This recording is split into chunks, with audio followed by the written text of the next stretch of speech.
Selamat pagi teman-teman. Kembali bersama Ariel Kurnaidi. Kita akan merenungkan firman Tuhan dari buku Renungan Pagi, Anak dan Pelajar. Yesus sahabat terbaik dan setia. Yang disusun oleh Pastor Dr. Marolop Sagala. Mari kita awali dengan doa. Bapa di sorga, kami akan belajar firman-Mu. Tolong kami supaya firman-Mu menjadi pedoman dalam hidup kami hari ini. Dalam nama Tuhan Yesus kami berdoa. Amin.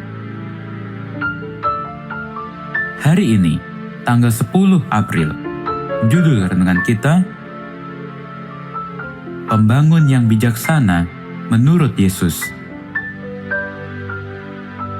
Ayat hafalan, Matius pasal 7, ayat 24. Setiap orang yang mendengar perkataanku ini dan melakukannya, ia sama dengan orang yang bijaksana, yang mendirikan rumahnya di atas batu.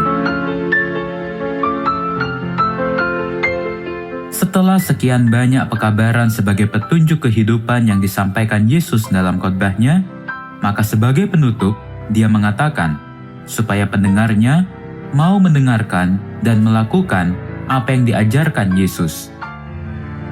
Dia berkata, setiap orang yang mendengar perkataanku dan melakukannya, ia sama dengan orang yang bijaksana. Sebagaimana yang tertulis di dalam Matius pasal 7 ayat 24 bagian A. Orang bijaksana yang disamakan dengan kiasan seorang pembangun rumah yang membuat pondasinya dari batu. Ketika Yesus berkhotbah dan mengajar, dia mau supaya apa yang sudah disampaikan, didengarkan dan dilakukan. Dengan kata lain, bahwa Yesus mau agar pendengarnya itu adalah pelaku firman.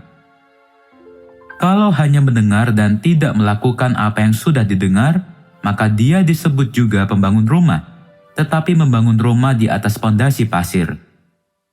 Kalau rumah dibangun di atas pondasi pasir, maka rumah itu tidak akan kokoh berdiri.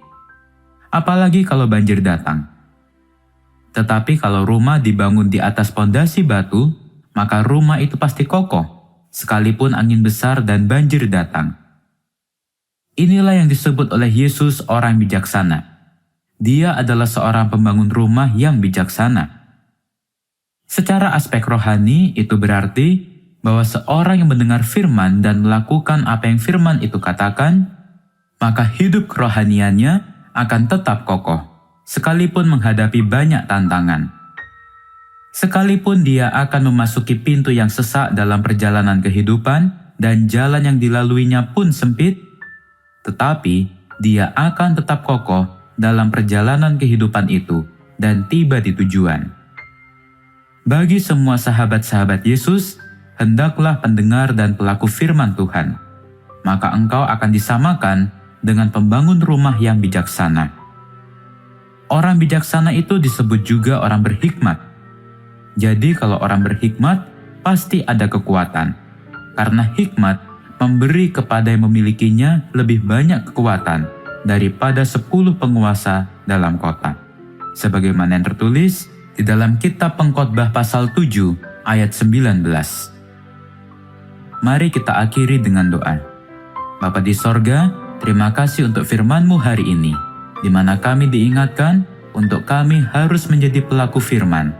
Tolonglah kami, supaya kami sebagai umat-umat-Mu dapat melakukan apa yang kami sudah dengar melalui firman-Mu. Inilah doa permohonan kami, di dalam nama Tuhan Yesus kami berdoa. Amin.